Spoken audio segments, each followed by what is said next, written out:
Before Greece, before Kemet, in the arid lands of Sumer, the great story had already begun. Gilgamesh, king of Uruk, 2/3 divine, 1/3 mortal, stood at the crossroads of fate between boundless power and the inescapable shadow of death. Uruk was not just a city, it was the center of the world, where brick walls rose high like defiance against the sky, where men plowed the earth under the watchful gaze of the gods, where every whisper in the wind carried the murmurs of the divine. Upon the heights of those walls, Gilgamesh strode long, confident steps, black hair curling in the breeze, eyes alight like stars, his laughter rumbling like thunder.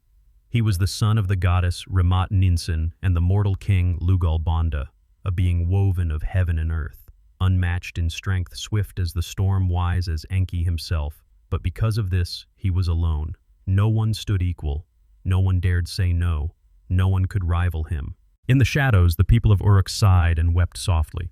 "Our king is a hero, but a hero without heart," they murmured. He tore down the gates of others' homes, stole their daughters, laughed at the pleas of the weak. Gilgamesh, the king, fated to shine brilliantly, had become the one his own city feared, and high above the Anunnaki gods watched. Enlil, the master of decrees, frowned with wrath. Enki, god of water and wisdom, remained silent, a glimmer of mystery in his eyes. Ishtar, goddess of love and war, furrowed her brow, uncertain what she truly wanted from this arrogant man. This was not just the tale of one person, it was the tale of an entire age. The clash between power and limits, between ambition and destiny.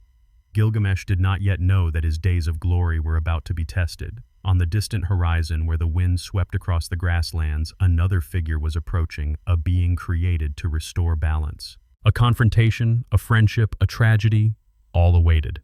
And from this moment on, the epic of Gilgamesh truly begins. Gilgamesh, the builder of Uruk's towering walls, the one who made the mighty tremble, lived a life none could restrain. But such power did not bring peace. Beneath those sky-piercing ramparts, murmurs of resentment spread through the streets. The old sighed at their windows. The young lowered their eyes, children cowered behind their mothers' skirts. None dared rise against their king, but they lifted their prayers to the heavens. Far above the clouds, where the Anunnaki gods gathered in blinding light, the voices of mortals reached.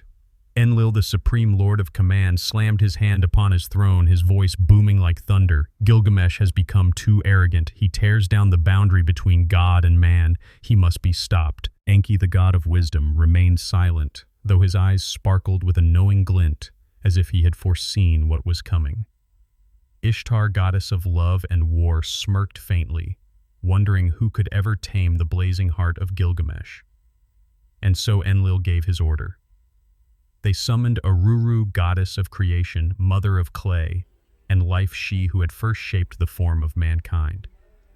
With fingers both gentle and powerful, Uruk scooped a handful of pure river clay, dipped it into holy water, and began to mold.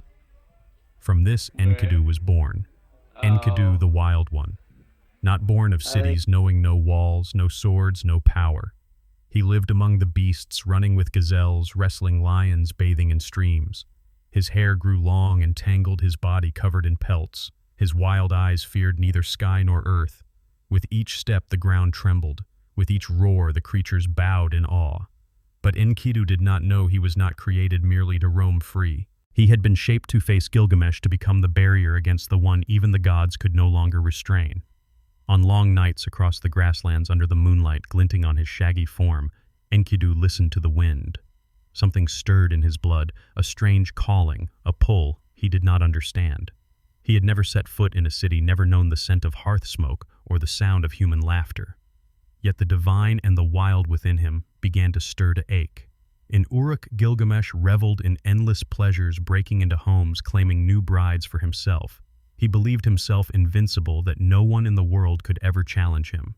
But the gods had already sown a new seed upon the earth, and that seed, named Enkidu, was growing by the day, drawing ever closer to the destiny laid before it. One day, near a watering hole, a band of hunters spotted Enkidu. They fled back to report to Gilgamesh, trembling. "There is a giant creature out there. He destroys traps, frees the beasts, fears no man." Gilgamesh merely scoffed, unaware that fate had already begun to turn. But Enlil and Uruk watched from above, knowing two paths were about to cross, like two flames, poised to ignite the moment they collided. Beyond the forest, Enkidu looked up at the sky. He did not know it yet, but each step was carrying him closer to Uruk, closer to Gilgamesh, and closer to the first great battle of his life. Rumors of Enkidu spread swiftly through Uruk like fire racing through dry straw. Hunters whispered in taverns, townsfolk murmured by the city gates. Out there roamed a wild one as strong as the gods, breaking traps, felling beasts, fearing no man. Gilgamesh, seated upon his throne of red copper, heard the news and only laughed. His laughter echoed through the great hall. A wild man, he scoffed. A hairy beast from the wilderness dares to challenge me. Bring him here. I will show him who is king of Uruk, who is the one even the gods themselves respect. But fate had prepared a meeting far beyond mere sport. When Enkidu was led into the city, no one expected the wild man to stand tall like a mountain, his eyes blazing with a primal force, unyielding and untamed. And then, in the heart of Uruk's crowded square, where people gathered like a festival, Gilgamesh appeared. Two men, one born of the city, the other of the wild, faced each other. They exchanged no words, no signal, no command. They lunged like two storms colliding. The first clash rang out like thunder, cracking the ancient brick walls. They wrestled, hurled each other against pillars, toppled the mighty gates that had guarded Uruk for centuries. The ground shook beneath their feet. Dust rose in clouds. The crowd screamed and scattered. But some remained frozen, watching in silent awe, knowing they were witnessing a moment that would be told for ages. Gilgamesh roared, muscles straining, locking his opponent in a crushing hold. Enkidu, with raw natural strength, twisted, slamming the king to the ground. They rolled, grappled, breath burning, hot eyes locked on one another, two hearts pounding like war drums. Then, at last, they stopped. Sweat dripped from their brows. Breaths came, heavy hands trembled with exhaustion. But their eyes had changed. No longer rage, no longer wounded pride, but recognition. Gilgamesh stared at Enkidu. Enkidu stared back. And in that moment, they understood the rival they faced was the only one who truly knew them. Gilgamesh let out a laugh, a deep, unguarded laugh from his chest, no longer one of arrogance, but of rare joy. Enkidu smiled. For the first time among men, he felt a strange bond. No longer just wildness, no longer only the forest, but a brother. From strength, from the hunger to conquer, a friendship was born. Gilgamesh, the proud king who believed no one was worthy to stand beside him, had found an equal. Enkidu, the untamed wild man who had never known connection, had found a companion, a brother in arms. They stood together in the square among the ruins, gazing at the people of Uruk as they cautiously returned.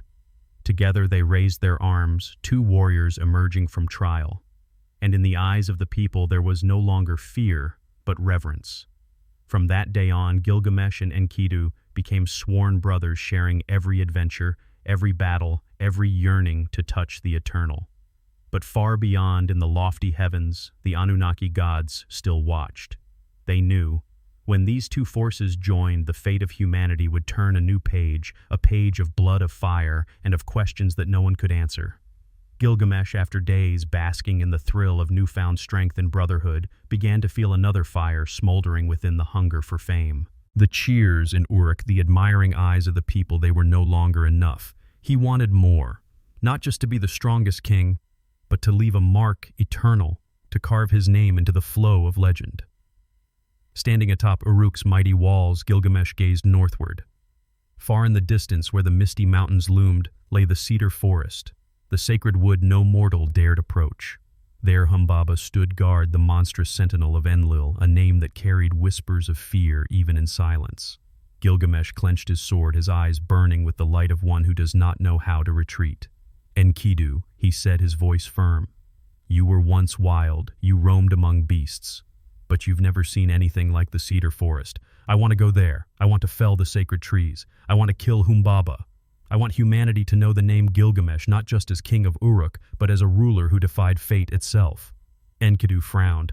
Deep inside, he knew the forest was not just wood, not just a monster. It was the boundary between the world of men and the world of the gods. We are not permitted, Enkidu said quietly. That is sacred ground. Humbaba is not just a guardian of trees, he is a keeper of the threshold.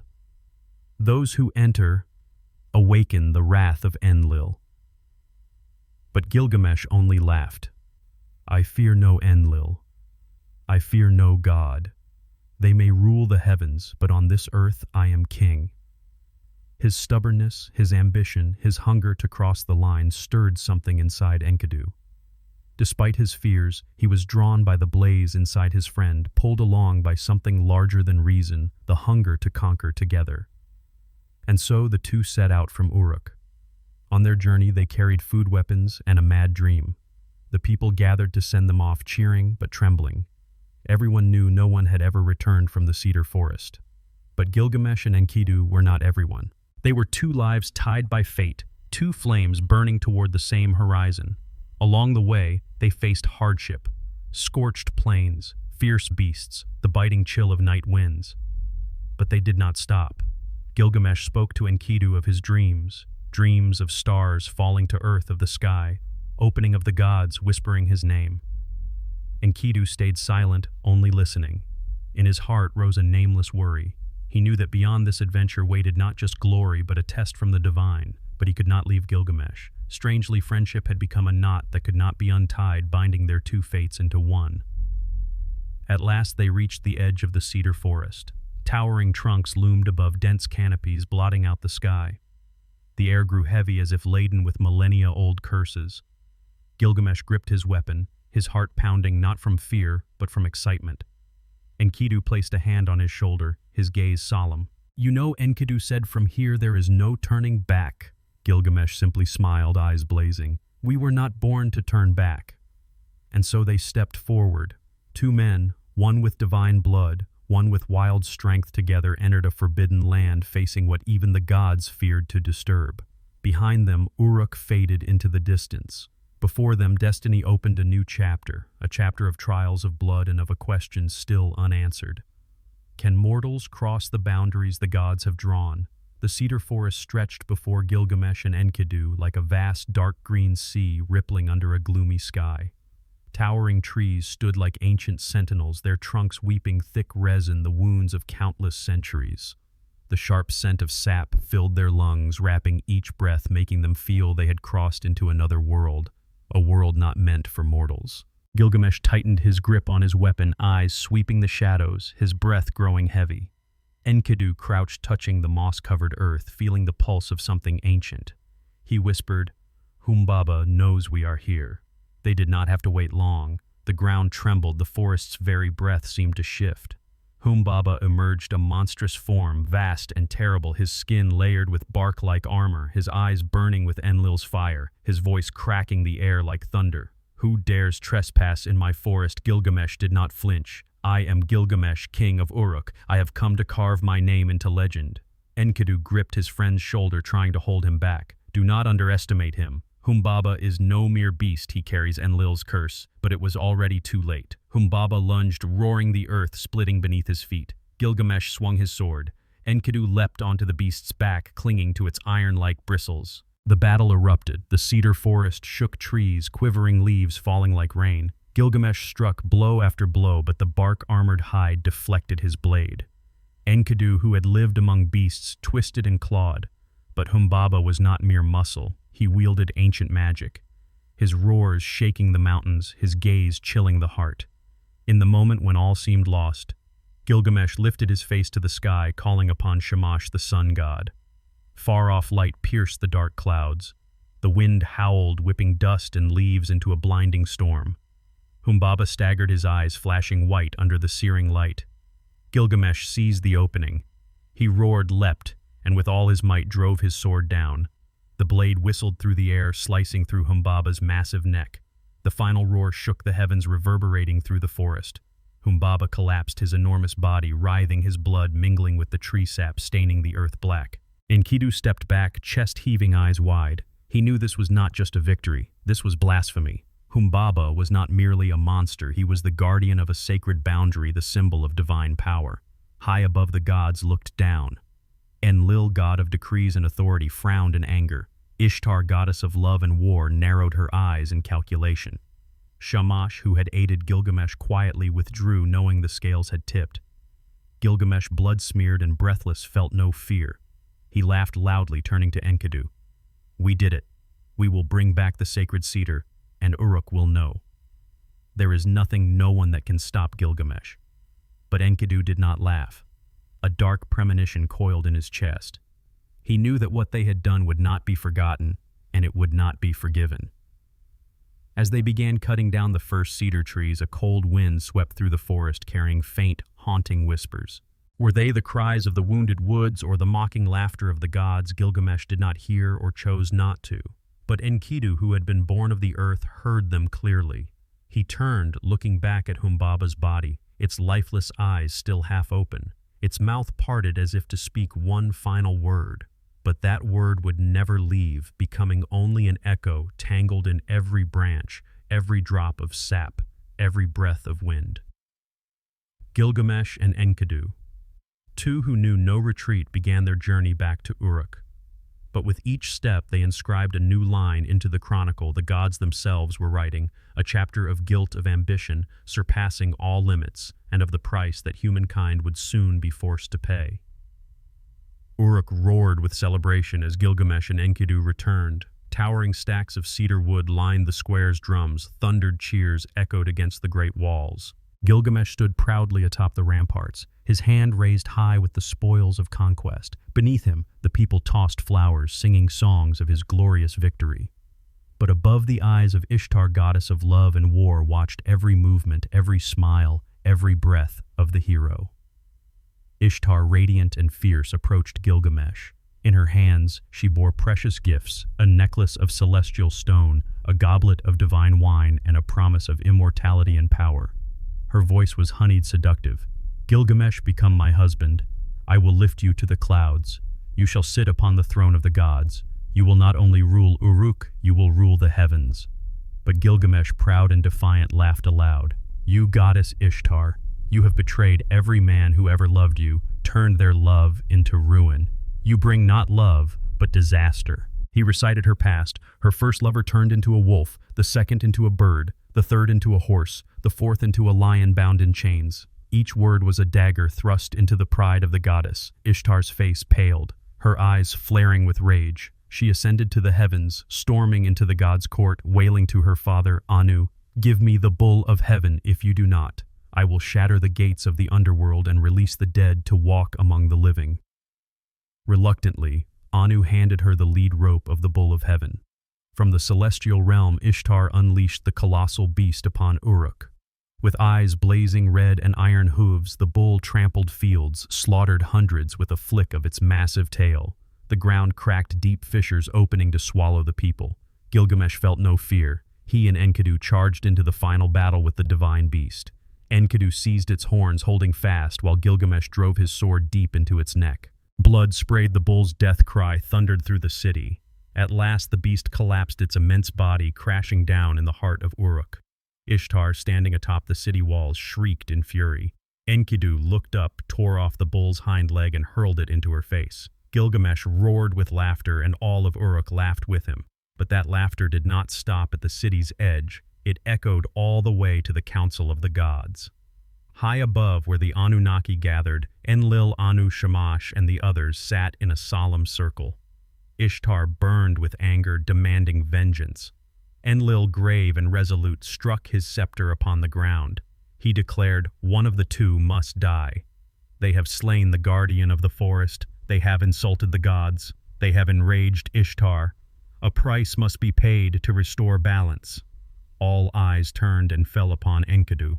Not Gilgamesh, the king protected by destiny, but Enkidu, the wild one born of clay of the wilderness, shaped by divine hands. The decision was made. Below in Uruk, Gilgamesh remained exultant, draping his arm around his friend, recounting their latest triumph. Enkidu smiled, but his smile carried a strange distance, a shadow of foreboding whispering at the edge of his heart. In the wind, he heard something faint, a voice not of the living. That night, Enkidu dreamed of a vast dark gate with shadowy figures waiting beyond. He saw the ghosts, the ancient kings, the mighty ones who had fallen. He awoke drenched in sweat, looking at Gilgamesh sleeping soundly beside him. He knew death had been sent to claim his name. In Enkidu's chest, sorrow bloomed like a black flower in the night. He was not afraid to die. He was afraid to leave Gilgamesh, to leave their journey unfinished, to leave behind the dream they had woven together beneath the open sky. But the fate decreed by the gods was set. No one and nothing could reverse it. Enkidu fell ill without warning. The fever struck like a curse sent straight from the gods. Gilgamesh panicked, summoned healers, priests, magicians, bringing the rarest herbs and sacred remedies to his friend's bedside. But nothing could push back the shadow curling tightly around Enkidu. For 7 days and 7 nights, Enkidu writhed on the bed, his body wasting away hour by hour. Gilgamesh sat beside him, hands clasped tightly over Enkidu's cold fingers, his eyes red and swollen, his heart bleeding. No longer was he the proud king, no longer the conquering warrior. In that moment, he was only a man watching the person he cherished most slowly slip away. Enkidu, caught between fevered dreams, mumbled of the wild of the beasts of days, running free of that first day he met Gilgamesh at Uruk's gates. He recalled the laughter, the wrestling matches, the victories, the unfinished dreams. But his breath weakened, his fingers grew cold, his eyes opened one last time, locking onto Gilgamesh, and then went still. Gilgamesh let out a howl, a broken, shattering cry that echoed across the entire city of Uruk. The mighty king, who had never known fear, now trembled, collapsing over the body of his friend. He clung to Enkidu, shaking him, begging the gods to return his soul. But no prayer was answered.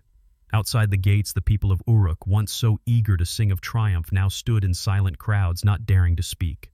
They watched their great king kneeling in the dust, tearing his robe, pouring ash over his head. And they understood death spares no one, not the weak, not the strong, not the kings, not the heroes.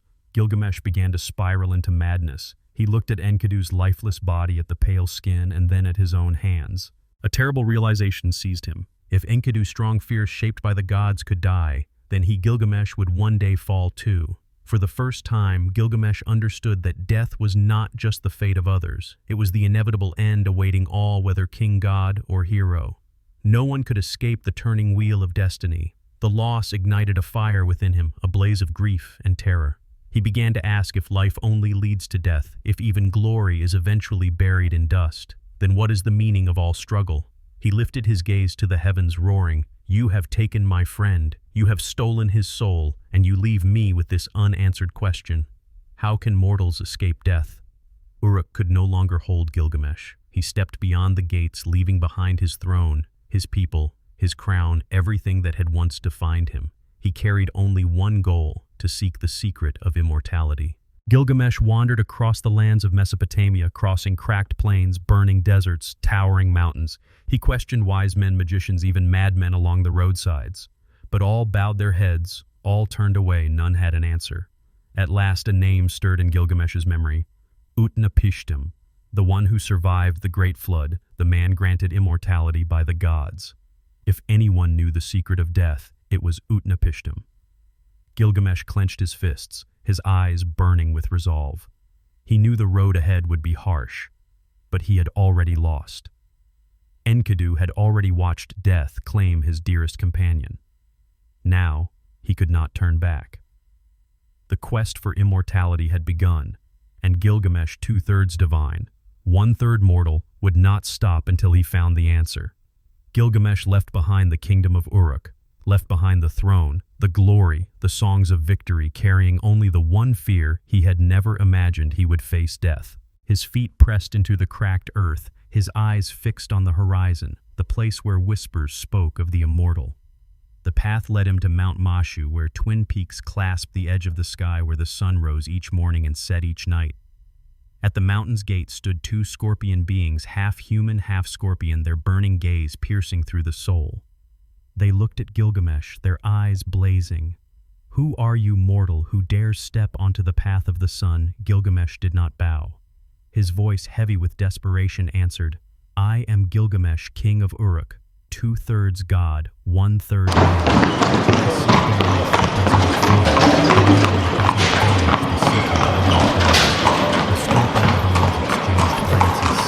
His eyes, not just pride, but pain and longing. They did not block his way. They only nodded once. Gilgamesh passed through, crossing the dark corridor where no sunlight reached, walking through the shadows of his own soul. Beyond the mountains he reached a vast shore where waves lapped endlessly, where the world itself seemed to dissolve. There he met Urshanabi, the strange boatman, the servant of Utnapishtim, the one who had survived the great flood, the only mortal granted eternal life by the gods. Urshanabi gazed at Gilgamesh, his eyes filled with challenge. "You have passed Mashu mortal, but the road to Utnapishtim is not for the proud." Gilgamesh did not kneel, but neither did he roar. He spoke softly, his voice heavy. "I have lost my companion, lost the laughter, lost the light in my heart. I do not come to conquer. I come to ask, why must death be the end of humankind? Is there truly no way for a name to endure forever?" Urshanabi was silent, then gave a slow nod. He told Gilgamesh, "To cross this sea you must cut down 300 trees to make oars. For this dead water swallows all, without oars there is no passage." Gilgamesh did not hesitate. Though weary, he entered the forest, cutting each tree himself, shaping each oar with his own hands. Sweat streaked down his face. His palms bled, but not a word of complaint escaped his lips. With every chop he thought of Enkidu, thought of the laughter now turned to memory, thought of Uruk, where his people still waited for his return, or would someday mourn him in sorrowful songs. At last, the boat was ready. Urshanabi ferried Gilgamesh across the sea.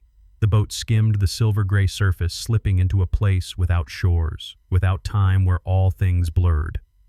Gilgamesh sat silently gazing at his reflection in the water, no longer the proud king, but a lone man bearing the weight of an eternal question. Upon the Dead Sea, Gilgamesh heard the whispers not from the waves, but from within himself. "You think you can escape death." A voice like Enlil's thundered in the wind. "You think your name will never fade." Another voice, Ishtar's, laced with mocking laughter. Gilgamesh clenched his fists but gave no answer. He knew he had come too far to turn back. Utnapishtim waited at the end of this journey, and he had to hear the answer, even if it was the most brutal truth. For a moment, he closed his eyes, feeling the wind, the waves, and the fear that coiled around his chest. But beneath it all, a voice rose within his heart. The voice of Enkidu, the voice of friendship, the voice of a man who did not want to become a forgotten ghost. Gilgamesh opened his eyes. He was no longer just a man running from death. He was a man seeking truth, a truth that even the gods might fear to admit. And ahead, where sea and sky became one, Utnapishtim was waiting. Utnapishtim gazed at Gilgamesh, the gaze of one who had once been a man now lifted beyond the cycle of life, a living witness who had survived the fury of the gods. "You wish to know of immortality, Gilgamesh." His voice rang out, not gentle, not cold, but the voice of memory, the voice of an ancient storm that still echoed after all others had gone silent. "Listen." Utnapishtim began, his eyes drifting far away, not looking at Gilgamesh but staring deep into the past that had buried the whole world. In those days, humanity grew numerous, noisy, restless. Enlil grew angry. He, lord of order and law, could no longer bear the clamor of mortals. A decision was made: erase them all.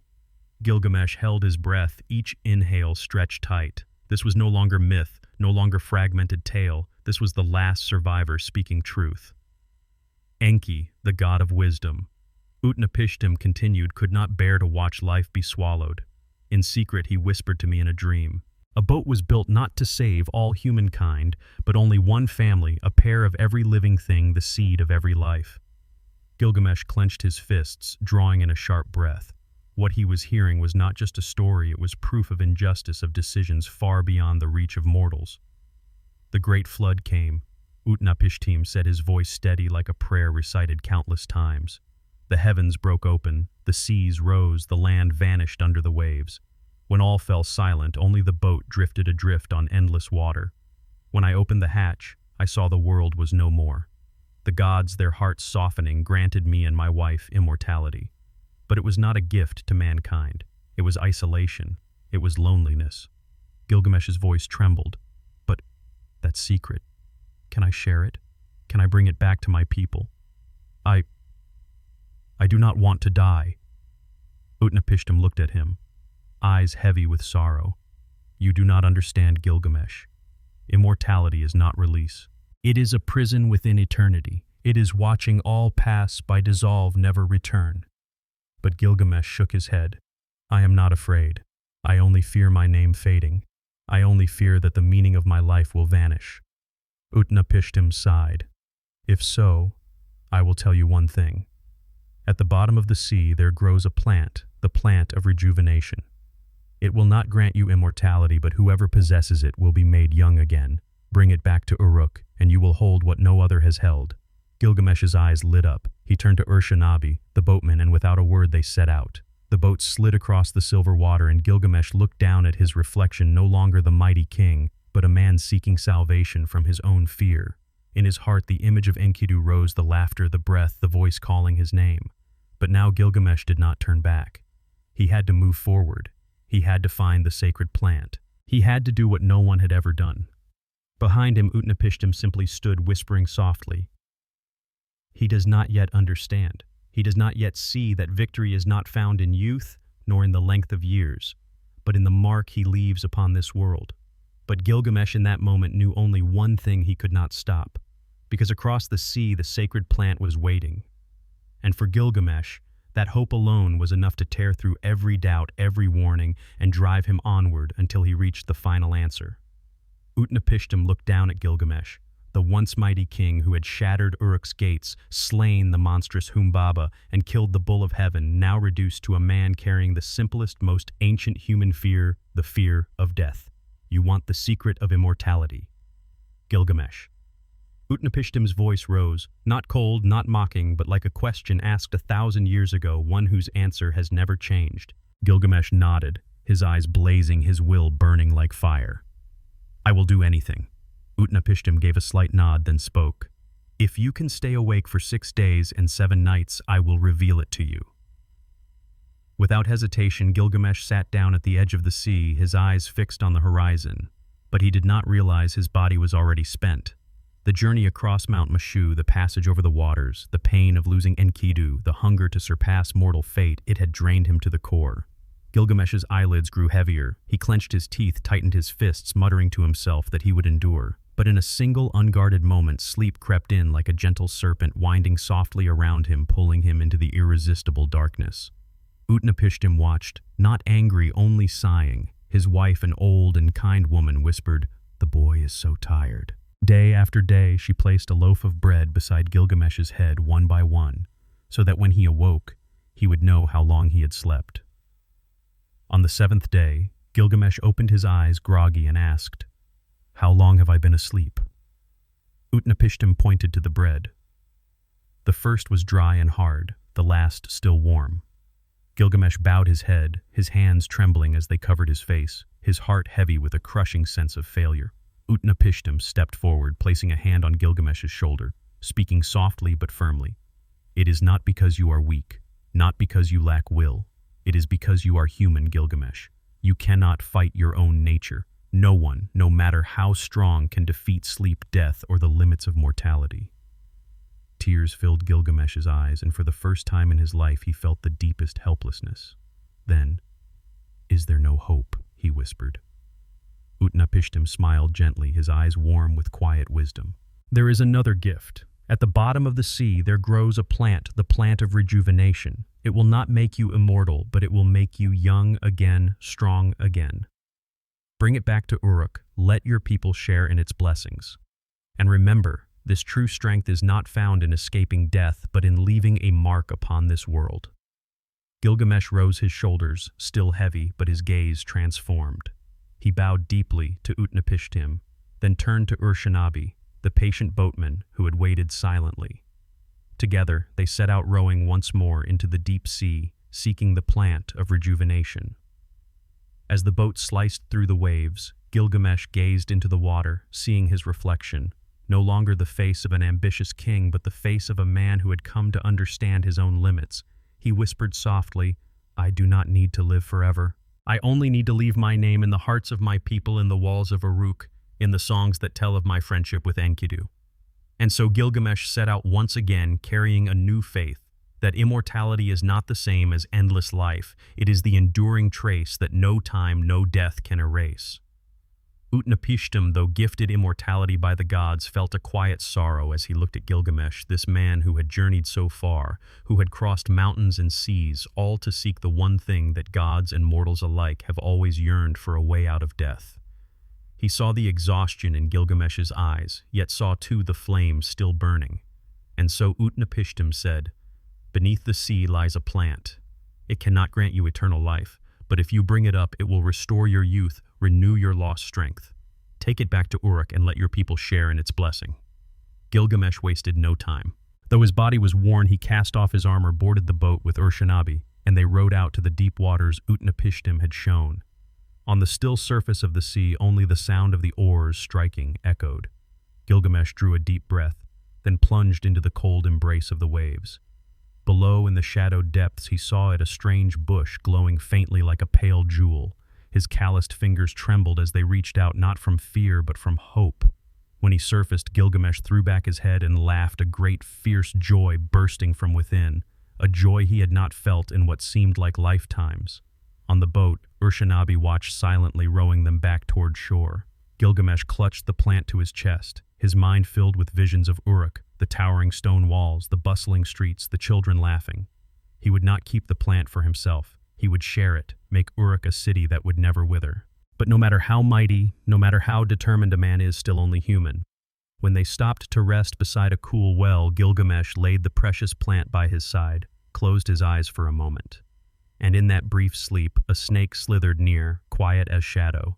It coiled around the plant, took a sharp bite, and swallowed it down. And before Uruk startled eyes, the snake shed its old skin, gleaming anew, and slipped away into the grass. When Gilgamesh awoke, he saw the gnawed remains, the shimmering snake skin, the empty space where the plant had been. And in that instant he understood. The plant of youth, the last gift after all his losses, was gone. Gilgamesh the king, who had defied the gods, who had crossed every boundary, now stood with empty hands. He bowed his head, his fingers tightening, then releasing his heart, sinking into a sadness unlike any he had known. Not the sadness of failure, but the sadness of realization. Uruk placed a hand on his shoulder, said nothing. Together they climbed back into the boat and quietly began the long journey home. The road back to Uruk was long and silent, but within Gilgamesh something had shifted. He was no longer the man fleeing death, no longer the king desperate to carve his name into the stars. He had become a man who understood. Immortality does not lie in magic or in divine gifts or in secret plants. It lies in the mark we leave behind, in the memory of our people, in the stories told across generations. On the boat, Gilgamesh closed his eyes, not from weariness, but for the first time from peace.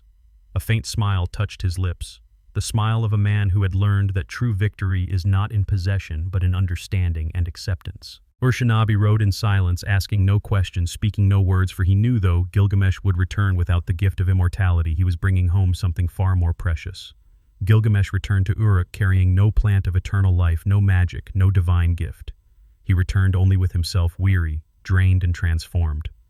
From afar, the walls of Uruk rose high, towering under the fading light of dusk. Sun-baked bricks shimmered, etched with the names of kings long past, marked by the hands of countless workers who had built this magnificent city. Gilgamesh stopped his calloused fingers, brushing gently over the stone, feeling the breath of time in each block. And he understood a truth, that all his long journey had been leading him to immortality does not live in flesh. It lives in the work, in memory, in the stories told and retold. He entered the city. The people gathered, their eyes full of hope and wonder. They had dreamed their king would return bearing the secret of eternal life, a miracle, a gift beyond mortal reach. But when they saw Gilgamesh, they did not see a demigod. They saw a man older, thinner, yet with something new shining in his gaze, understanding. Gilgamesh walked through the stone streets, listening to the laughter of children, the hammering of blacksmiths, the calls of merchants in the market. Sounds that once seemed small now rose in his ears like a great symphony. He realized this was life, this was what would endure. No need for divine blessings, no need for immortal plants, only the marks people leave behind in stories, in names, in legacy. That night, Gilgamesh climbed to the top of the city wall. The wind swept through his long hair, his eyes gazing up at the star-filled sky. He remembered Enkidu, his fallen companion. He remembered his encounter with Utnapishtim, the lesson of the stolen plant. And now all of it gathered into one single truth: humans do not need to live forever to become immortal.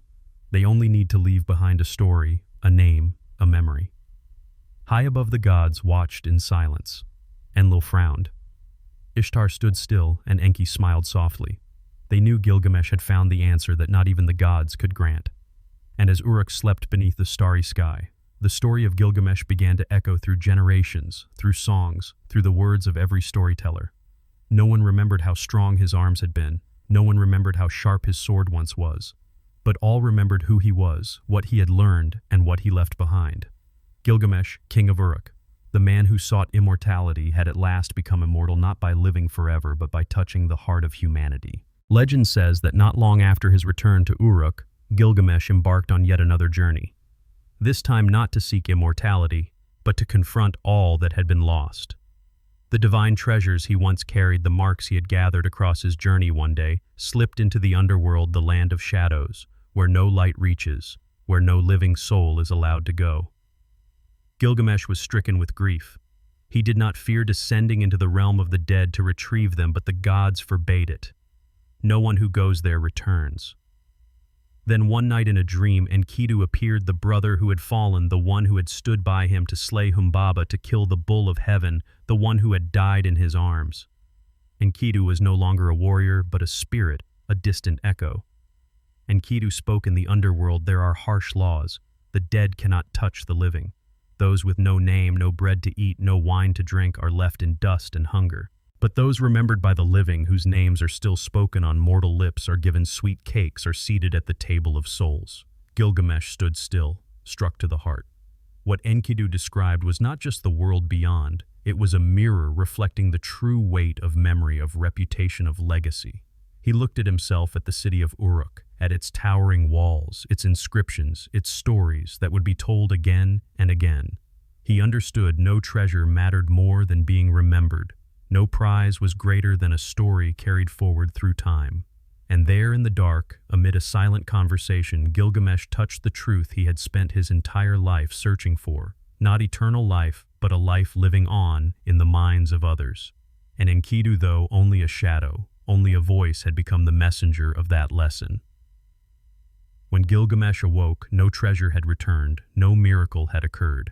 But his heart carried a weight he had never known before. From that day on, he was no longer a man fleeing death, he was a man building things that could outlast it. The storyteller peers through the mists of time, where the cracks of history expose the hidden layers beneath. Gilgamesh, who shaped this king? A ruler 2/3 divine, 1/3 mortal. Could it truly have been mere chance, merely human invention? No.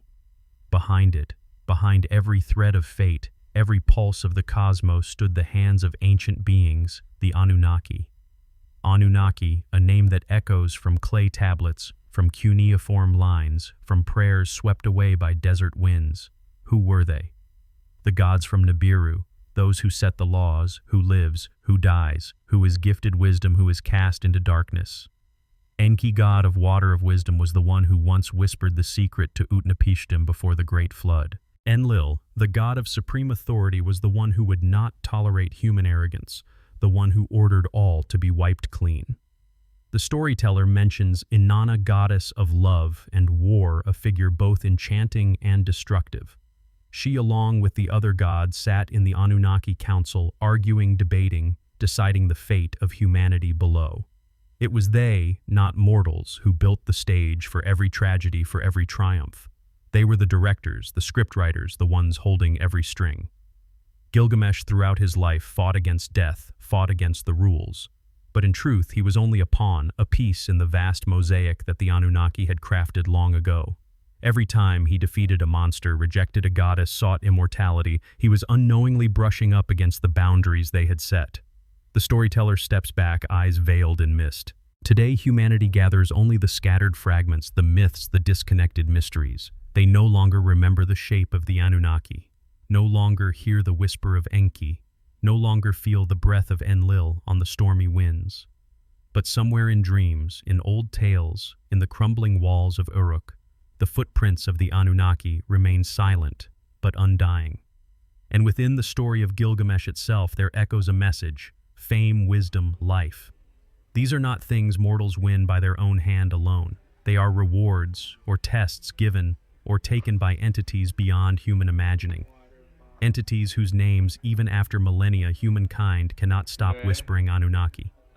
And so the tale of Gilgamesh does not end with a I lifeless body lying still, nor with a miracle reigniting eternal youth.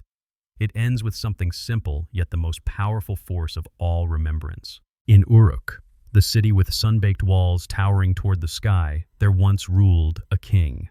A king who governed not only by might, but by longing, the longing to defy death, to challenge the laws that even the gods could not easily bend. Gilgamesh, son of Lugalbanda, the child born of both divinity and humanity, refused to live a life that would simply fade into nothingness. Look at the oldest surviving cuneiform lines. They do not only record the names of gods, nor merely recount battles or sacrifices. They preserve the name Gilgamesh, across millennia, through sandstorms and earthquakes that buried entire civilizations. That name still echoes. Gilgamesh sought the secret of immortality. He crossed Mount Mashu, fought monsters, faced the death of his dearest friend. He sat by the silent shore, listened to tales of the great flood, of humanity's fragile survival, of secrets the gods wished to keep veiled. He plucked the plant of youth only to lose it to a serpent, and in the end he returned to Uruk empty-handed. But was he truly empty-handed? Gilgamesh had learned what no god needed to learn, that death is destiny but memory. Memory is something humankind can carve into the world themselves. The city walls, the stories told beside the hearth, the lines etched into clay. These are the true magic, the magic that even Enlil Enki or Inanna cannot undo. When Gilgamesh stood atop the walls of Uruk looking down at the rolling Euphrates, he was no longer the seeker of immortality. He was the one who understood glory does not reside in flesh, but in how people remember you. He was not immortal, but his story was. Today, when the storyteller speaks of Gilgamesh, when scholars translate the epic from broken shards of clay, when listeners fall silent, immersed in the echo of the past, this is Gilgamesh's final victory. No one, no god, no death can erase a name carved into the memory of history. And you who are listening now, who are imagining each step of the king of Uruk, you too are part of that magic.